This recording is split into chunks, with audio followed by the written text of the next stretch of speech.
자, 이재명 후보하고 김문수 후보의 격차를 보도록 하겠습니다. 여론조사 공정에서 이거를 표집을 할 때 보수층을 10%를 많이 했어요. 그걸 감안하고 봐야 됩니다.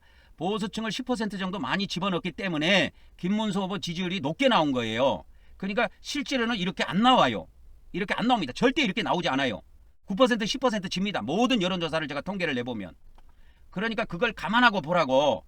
그래서 제가 인터넷에 이게 올라온 것을 보니까 그래서 인터넷에 올라온 그 데일리안의 그 여론조사 이 기사를 보니까 이 기사에 대해서 어떻게 생각하세요 하니까 전부 다 화난다고가 화나요 이것이 271명, 슬퍼요 1명. 그러니까 좋다고 생각하는 사람은 8명, 39명, 5명이야. 그러니까 이거 다 더해도 한 뭐 이리저리 다 더한다고 다 50 된다고 해도 270에는 못 미치죠. 그러니까 이 화나요 하는 사람들은 이재명 후보를 지지하는 사람이야. 그렇기 때문에 지금 이것도 여론의 반영, 이것도 여론입니다, 여러분. 이것도 여론을 나타내는데 화가 나지만 이걸 끝까지 봐야 돼요. 어저께 제가 김어준이 여론조사 꽃에서 발표한 여론조사를 알려드렸죠. 거기에도 보면 이재명 후보가 엄청난 차이로 앞서요. 일반 여론조사하고 차이가 달라요. 왜 그렇게 나오냐면 가포집을 하게 되면 그렇게 나와요.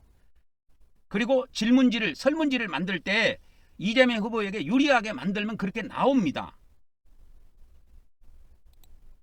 그래서 이 이재명 후보와 김문수 후보의 격차가 이렇게 0.9%밖에 안 나는데 그것은 왜 그러냐면 김문수 후보의 보수층의 표집을 10% 높게 잡았다니까.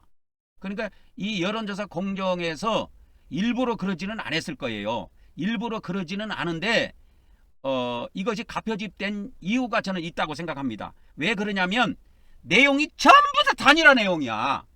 단일화 내용이야. 어마어마하게 단일화 내용이 어마어마하게 복잡하고 깁니다.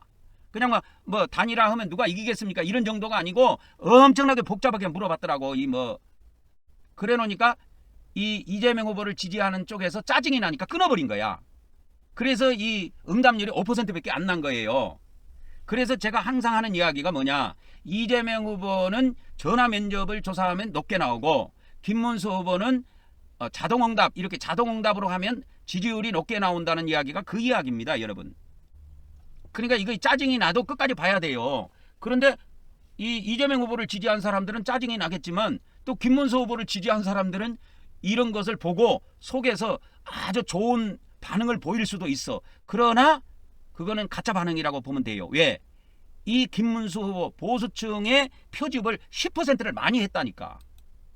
자, 이재명 후보의 지지율을 보도록 하겠습니다. 그러니까 이런 흐름은 그래도 읽을 수가 있다니까. 이게 정확한 수치는 아니지만 그래도 흐름은 읽을 수가 있어. 그래도 호남권에서 많이 나오고 대구 경북에서도 35가 나왔고 부울경에서 38 나오고 강원 제주에서 40 나오고 충청권에서 37, 인천 경기에서 46, 서울에서 42가 나왔는 것은 이건 흐름은 읽을 수 있다니까. 이게 지금 보수층이 10% 많이 잡히고 진보층이 10% 적게 잡힌 거예요. 그래서 이런 결과가 나온 겁니다. 자, 김문수 후보를 봅시다. 김문수 후보 엄청 지지율이 대부분 높게 나오죠. 호남권에서도 30 나오고 대구 경북에서 59.2, 그 다음에 부울경에서 43, 강원 제주에서 44, 충청권에서 48, 인천 경기 39, 서울에서 40 나왔는데 이것이 김문수 후보 보수층이 이 여론조사 공정에서 너무 단일화에 대해서 많이 물어보니까 이재명 후보를 지지하는 지지층에서 짜증이 나니까 끊어버린 거야. 그러니까 응답률이 5%밖에 안 돼. 그러니까 처음에는 이렇게 응답을 하다가 자꾸 단일화에 대해서만 물어보니까 짜증이 나니까 끊어버린다니까. 그래서 이 뭡니까? 자동응답으로 조사하면 김문수 후보 지지율이 높다는 말이 그 말이에요. 그리고 이준석 후보, 권영국 후보도 한번 봅시다. 이준석 후보가 그래도 좋게 나오는 지역은 13.1% 서울에서 나왔습니다. 그리고 권영국 후보는 가장 높게 나온 데가 강원도 제주도예요. 5.1이에요. 그러니까 이런 흐름은 알 수 있단 말이야. 너무 수치에 연하지 마. 이번에 대통령은 이재명입니다, 여러분. 그거에 대해서 토를 다는 사람은 프레임에 갇힌 사람이야. 자, 수도권 봅시다. 그러니까 이 수치가 지금 김문수 후보가 10% 많이 잡혔는데도 서울에서 이재명 후보를 못 이기죠. 그런 흐름은 읽을 수가 있다니까. 봐봐, 인천 경기에서도 자, 김문수 후보가 10% 이것이 표집이 많이 됐는데도 인천 경기에서도 이재명 후보를 못 이기잖아요. 그러니까 이런 것만 읽으면 된다니까. 자, 충청도 호남권 봅시다. 봐보세요. 충청도권에서는 이와 같이 김문수 후보가 이기는 걸로 나오죠. 48. 그러니까 이런 흐름은 좀 알 수가 있어. 그래서 이 김문수 후보가 지금 10% 많이 표집이 됐다. 이렇게만 알고 있으면 된다. 알고 있으면 됩니다. 그리고 이제 호남권에서 보면은 이재명 후보가 60%밖에 안 돼요. 무려 김문수 후보가 30으로 잡힌 거예요. 왜 이렇게 나오느냐 하면 이번에 여론조사 공정에서 이 조사를 할 때 단일화에 대해서 너무 많이 물어보니까 전부 다 가다가 전화를 다 끊어버려. 그래서 이렇게 과표집된 거야. 그래서 지금 보수층이 10% 많이 잡혀 있습니다. 이 수치는. 그걸 알고 보면 돼요. 그래도 흐름은 읽을 수 있다니까. 그래서 호남권하고 영남권을 비교해 보면 이렇게 나옵니다. 이렇게. 그래서 대구 경북에서도 자 보세요. 대구 경북에서도 어떻게 지금 김문수 후보가 10% 많이 표집이 돼갖고 산출을 했는데도 이재명 후보가 35가 나와요. 그러니까 이런 경우 같은 경우에 보면 이번에 대구 경북에서도 40%가 넘을 수가 있다라는 거예요. 이재명 후보가. 왜? 지금 보수층이 10%가 많이 잡혔습니다. 이 여론조사 수치에서는. 그걸 감안해서 본다 이 말이요. 그러니까 이 수치에 너무 연연하지 말고 흐름을 보라고. 근데 이재명 후보가 대구 경북에서 35야. 10% 적게 잡혔는데도. 그러니까 이번에 대구 경북에서 40을 넘을 수가 있다라는 겁니다. 그러니까 이런 흐름을 읽으라 말이야. 자, 영남, 강원, 제주도를 봅시다. 부산, 경남에서도 보니까 김문수 후보가 10% 많이 표집됐는데도 43. 지금 이재명 후보가 38 이렇게 나오죠. 강원, 제주도에서는 이렇게 김문수 후보가 44, 이재명 후보가 40 이렇게 잡혔는데 이게 10% 많은데도 많이 못 이기지요. 그러니까 이것을 나눠버리면 결국은 부산, 경남에서도 이재명 후보가 이기고 강원, 제주에서도 이긴다는 이야기입니다. 이거는. 왜? 아까 제가 초대에 그랬잖아요. 여론조사 공정에서도 이거 여론 지지율을 발표하면서 이야기했어요. 가표집됐다고. 가표집됐다고 발표를 했다니까. 내가 발표한 것이 아니고. 그래서 문제가 될 수 있다. 이 여론조사는 문제가 될 수가 있다. 이렇게 이야기를 했습니다. 데일리안에서 그렇게 발표를 했어요. 자, 그러나 흐름은 볼 수가 있단 말이야. 20대, 30대 봅시다. 20대, 30대 보면은 자, 이재명 후보가 1위지요. 그런데 이준석 후보가 2위야. 18세에서 29세까지는.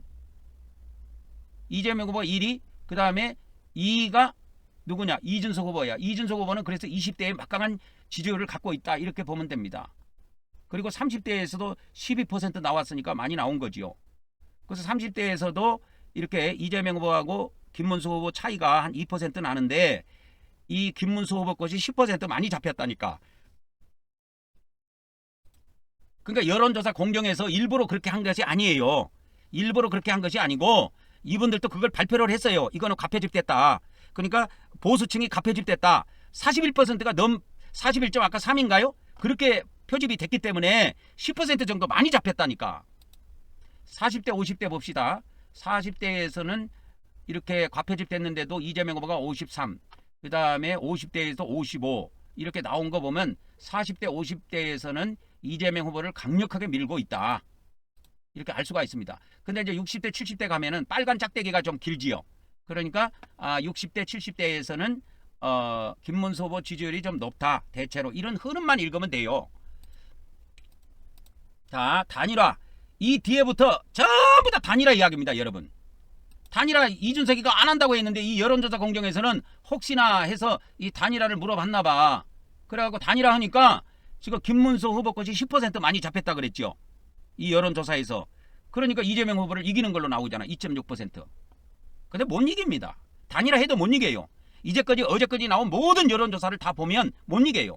오늘 전화조사도 아마 발표될 겁니다. 그거 보면은 알 수가 있어요. 제가 찾아가지고 전화조사도 오늘 발표한 거 있으면 올려드릴 테니까 보시기 바랍니다. 전부 다 이준석 후보가 하면 6.7% 이깁니다. 이렇게 양자 대결. 이재명 후보 이렇게 그 다음에 김문수 후보로 단일화했을 때 이재명 후보하고 대구 경북에서는 26.4% 차이 납니다. 그 다음에 그러니까 이런 것만 다 물어본 거야. 계속 이런 것만 물어본 거야. 그러니까 이재명 후보를 지지한 사람들이 짜증나갖고 끊어버린 거야. 그래서 보수층이 많이 잡힌 거라니까. 이 대구 경북권 물어보고 그다음에 전라 강주 이런 것만 물어본 거야. 근데 전라 강주에서 이준석 여기서 참고할 것이 뭐냐면 이준석 후보가 꽤 높게 잡힙니다. 단일화를 했을 경우에 30%를 잡힙니다. 그러니까 이런 거를 참조할 수가 있다니까. 그래서 이재명 후보하고 전라 강주에서 보면은 김문수 후보의 격차는 31.8인데 이재명 후보와 이준석 후보의 격차가 20.7밖에 안 나요. 그래서 이런 흐름만 좀 보면 됩니다. 20세 이하만. 그러니까 이번 여론조사 공정에서 이 사람들이 설문지를 만드는 것이 아니고 데일리안에서 의뢰했으니까 데일리안에서 만들어서 줬을 거란 말이야. 그러니까 이 데일리안이 나는 이 여론조사를 보면은 데일리안은 보수층이네 보니까. 보수를 지지하는 그러한 신문이네 보니까 데일리안은. 내가 뭐 인터넷에서 데일리안이라는 기사가 올라와도 뭐 데일리안이 뭐 뭔지 압니까 우리가? 근데 이 여론조사 설문지 내용을 보니까 데일리안은 확실히 보수층을 지지하는 그러한 신문사네 보니까. 그냥 이거 넘겨드릴게요. 정당 지지율이나 봅시다. 그러니까 정당 지지율도 국민의힘이 이기는 걸로 나오죠. 41, 민주당이 39. 왜 그렇게 나옵니까? 이것이 왜 그러냐면 보수층이 10% 많이 잡힌 결과예요. 그러니까 이거 단일화에 대해서만 계속 물어보니까 이 진보층의 사람들이 이재명 후보를 지지하는 사람들이 이 자동응답으로 듣다가 짜증나니까 다 중간에 끊어버린 거야. 그래서 응답률이 5%밖에 안 나왔어. 응답률이 5%밖에 안 나왔다고. 그래서 아까 내가 여러분들 그 앞에 있었던 거 있잖아요. 이거 단일화 이거 쓸데없는 거 이거 뭐 단일화 누구로 단일화 했을 때 뭐 어떻고 저쩌고 이거 계속 이런 것만 물어보니까 중간에 싹 끊어버린 거야. 이게 양자 대결이 전부 다 단일화거든요. 그래서 이게 내용이 더 많아요. 이 단일화에 대한 내용이 어마어마하다니까. 그러니까 이런 걸 계속 물어보니까 이재명 후보를 지지하는 이 진보층 사람들이 짜증나니까 끊어버리는 거야. 그래서 ARS로 조사하면 응답률이 낮습니다. 응답률이 낮으면 이재명 후보의 지지율이 낮게 나와요. 이렇게 엄청나게 차이가 나요. 그래서 이런 거는 그냥 넘길게요. 그냥 넘길게요. 단일화 하지도 않는데 이거 뭐 물어보면 뭐합니까? 그 다음에 정당 지지율은 국민의힘이 2% 정도 이기는 걸로 나오는데 이 보수층에 대한 표집이 과표집됐다. 10% 과표집된 겁니다. 그러니까 이렇게 높게 나오는 거야. 그러니까 실상은 민주당이 이깁니다. 국민의힘이 이기는 거로 나오지만 그렇지 않다. 자세한 것은 중앙선거 여론조사 심의위원회 홈페이지 참조하시면 됩니다. 자, 28일부터 조사한 여론조사는 공표를 못합니다. 오늘이 28일인데 왜 공표를 할 수가 있느냐? 어제 27일까지 조사한 거는 오늘 또 발표할 수 있어요. 내일도 발표할 수 있고 모레도 발표할 수 있어요. 그러니까 투표하는 기간 내까지 다 사용할 수가 있습니다. 이번에는 투표율이 꽤 높을 것 같습니다. 80%를 넘어설 것 같아요. 제가 볼 때는. 그래서 80% 나왔던 것이 김대중 후보가 당선됐던 15대 대통령 선거 때인데 80.7 나오고 아직까지 80%를 넘은 적이 없대요. 자, 내일부터 사전투표입니다. 저는 사전투표하러 갑니다. 자, 진보층이 반이 내일 사전투표한대요. 그래서 내일 사전투표하러 가는 사람들은 얼굴을 서로 한번 보세요. 대부분 이재명 후보 찍으러 온 사람들입니다. 그리고 본투표는 6월 3일 날이 있는데 이때는 보수층이 75% 정도가 투표를 한대요. 그리고 진보층은 약 48% 정도 됩니다. 그러니까 보수층이 한 3분의 2 정도 많다. 이렇게 보면 됩니다. 그 말은 무슨 말이냐? 3명이 있으면 3명 정도 5명 정도 있으면 3명은 보수고 진보층은 2명이다. 이렇게 생각하면 돼요. 이 본투표 날은. 자, 저는 미리 예측을 해봅니다. 21대 대통령 선거가 이제 내일부터 시작이 되는데요. 이번에 이재명 후보가 저는 당선이 된다고 당선 확실시라고 저는 못 박았습니다. 왜?